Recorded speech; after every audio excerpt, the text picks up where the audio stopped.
gente, e aí? O título desse vídeo é Não Faça uma Aliança com o Diabo. Parece meio assustador, né? E muito doido, porque eu acredito que ninguém, a gente sabe que existem, mas e acredito que você que está vendo esse vídeo não quer ter uma aliança com o diabo, não quer ter uma aliança com Satanás, aquele que nos faz mal, aquele que quer ver o pior da nossa vida. Mas acontece que às vezes a gente acaba fazendo meio que inconscientemente. O que é uma aliança? Uma aliança ela é um tratado, um combinado, um acordo. Então é como se você prometesse algo pra alguém e esse alguém prometesse algo pra você e vocês ficassem combinados assim. E aí eu estava lendo 1 Samuel capítulo 11, que é de onde saiu a ideia desse vídeo do Espírito Santo, que ele conta a seguinte história. E nessa história eu vou mostrar pra você que é bem possível a gente fazer um acordo e um combinado com o nosso adversário, que é, no caso, o diabo. Para você ter uma ideia do contexto, mais ou menos, o povo de Israel estava pedindo um líder para Deus. Eles queriam um rei, como os outros povos tinham um rei, tinham um líder, tinham um governante, enfim, como você quiser chamar. Então Deus deu, e esse líder foi Saul. E se você continuar lendo o livro de Samuel, você vê que em alguns versículos Deus diz assim, eu escolhi esse líder para que esse líder livre vocês das mãos dos filisteus, ou seja, livre vocês do povo inimigo, não deixe com que o povo inimigo faça mal a vocês e domine a vocês. E o que acontece no capítulo 11? Chega uma parte do povo inimigo e imagine assim comigo, eu não sei a geografia de Israel, nunca fui para Israel ainda, mas imagine que Israel seja uma cidade e existem bairros nessa cidade, assim como São Paulo, e em São Paulo existem vários bairros. Então, o povo inimigo, que seriam os amonitas, se eu não me engano é esse nome, cercou um desses bairros de Israel. E aí eles queriam dominar esse bairro de Israel e acabar com esse bairro de Israel. E aí o que eles fizeram? Eles falaram, olha, a gente faz um acordo com vocês. Mas, acredito que eles pensavam, nos deixem vivos, não mate nossas mulheres, nossos filhos, e para isso a gente faz uma aliança com vocês. A gente faz um tratado com vocês. E aí, aquele povo que queria dominar falou assim, beleza, a gente faz um acordo com vocês, mas tem uma condição. Que todos vocês arranquem o olho direito de vocês para que todo o Israel seja envergonhado. Então, o que eles queriam? Dominar aquele pequeno bairro e, ao mesmo tempo, envergonhar todo o Israel, porque eles teriam dominado e ainda teria deixado sem olho, teria trazido vergonha para aquele povo. E aí, a Bíblia conta que alguns anciões, não sei como fala, falaram assim, então nos dê 7 dias que a gente vai procurar e vai ver se tem alguém que possa nos livrar, que possa nos ajudar. E se não vier ninguém, o nosso tratado pode ser esse. Então eles deram. E eu vou parar por aqui, ainda tem mais, só que de primeiro momento, vocês percebem como eles queriam fazer um tratado com aquele que queria destruir a vida deles? E sabe o que é? Vamos fazer outra analogia. Imagine que Deus ele seja uma cidade e eu, você, nossa família seja um bairro dessa cidade de Deus. E aí o que Satanás faz? Satanás, ele cerca essa cidade. Esse bairro, na verdade. Então imagine que Deus é a cidade e aí eu sou um bairro e começo a fazer parte dessa cidade, chamada Deus. E aí Satanás vem e faz o quê? Cerca esse bairro. E aí a gente começa com aquelas ideias de, nossa, quando eu não servia a Deus, a minha vida era muito mais fácil.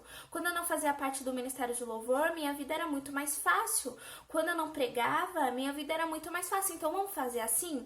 Eu paro de louvar e você para de mexer no meu casamento. Eu paro de ir pra igreja e você para de mexer nas minhas amizades. Eu paro de ir pra igreja e você deixa a minha família em paz. A gente pensa que não, mas isso sem perceber é um acordo com o inimigo. A gente tá fazendo, é o seguinte, beleza, eu faço esse acordo com você, eu paro de ir pra igreja e você para de mexer com a minha família. Só que eu queria contar pra vocês que não acaba por aí.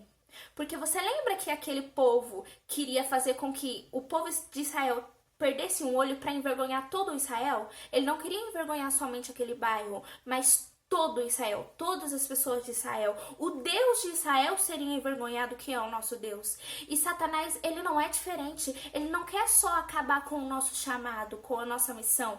Ele quer envergonhar aquele que nos escolheu. Ele quer envergonhar a cidade em que nós estamos baseados, que é Deus. E nós não podemos deixar com que isso aconteça. Mas é aí que vem o segredo. Lembra que eles tinham pedido 7 dias para procurar alguém que os livrasse? Então eles foram. E quando eles começaram a contar para o povo ficou muito assustado. Só que isso chegou aos ouvidos de Saul, que era o líder que Deus tinha escolhido para cuidar daquele povo. E na hora que Saul ouve, a Bíblia conta que ele foi tomado pelo Espírito Santo. Ele ficou muito furioso, porque era o povo de Deus que estava sendo ameaçado. E aí Saul, ele meio que bola um plano e mostra para o povo inimigo que se eles dominassem o povo de Israel, eles sofreriam danos muito piores. Nós não temos um Saul hoje na nossa vida. Pelo menos nessa passagem, se você for ler a história, você vai ver que Saul, ele dá umas escorregadas e tudo mais, mas nessa passagem é como se Saul tivesse sido usado por Deus para salvar aquele bairro. E quem é a pessoa que Deus nos deu para nos salvar hoje em dia? Jesus, o filho dele. Sabe, quando Satanás vem e começa a mexer na nossa família, e começa a mexer no nosso casamento, nas nossas amizades, a gente pode fazer o seguinte: olha, Satanás, você quer mexer na minha família? Então espera, primeiro eu vou falar com aquele que Deus escolheu para cuidar de mim. Primeiro eu vou contar para Jesus. E aí se Jesus não fizer nada, o que é impossível, aí você toca na minha família. Enquanto isso, você não toca. Não dê liberdade para Satanás mexer com a sua família sem antes falar com Jesus. Não pare de ir para a igreja com medo de que Satanás destrua o seu relacionamento sem antes conversar com Jesus. É claro que ele sabe que isso está acontecendo, mas ele precisa que a gente dê liberdade e a gente pode chegar nele com liberdade, assim, diretamente. Fala do jeito que você sabe falar e fala: olha, Jesus, é o seguinte, eu comecei a ir pra igreja e do nada o meu relacionamento ficou ruim. Eu preciso da sua ajuda. E você pode ter certeza que ele vai te ajudar. Só não faça um tratado com o diabo. Só não faça uma aliança com ele, mesmo que inconscientemente. Você pode não falar: ó, tô fazendo uma aliança com você, diabo, mas a partir do momento que você deixa de fazer os planos e seguir os planos de Deus em troca de paz na sua família, você está fazendo um tratado.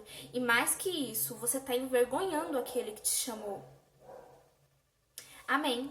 Então que nós possamos todos os dias escolher fazer uma aliança com Deus. E essa aliança ela é muito melhor porque Deus, ele cuida da gente, ele nos protege. E deixa eu falar, tem áreas da sua vida que Deus ainda não tratou, que Jesus ainda não tratou, porque você não foi conversar com ele. Ah, mas Deus sabe de tudo, ele tá vendo que eu tô sofrendo e não tá fazendo nada. Você já tentou conversar com ele, contar pra ele, dar liberdade pra ele? Jesus, ele nunca vai entrar na sua vida sem que você o chame, sem que você abra a porta. Então que a partir de hoje, quando Satanás tentar vir dominar a nossa vida, dominar a nossa família, que a gente não tente fazer um tratado com ele, uma barganha com ele, mas que a gente vá procurar pelo nosso socorro, que é Jesus. Amém? Espero que a partir de hoje a gente possa cada vez mais ir atrás de Jesus e negligenciar os pactos e os acordos que Satanás ele tenta colocar na nossa frente. Fiquem com Deus. Até a próxima.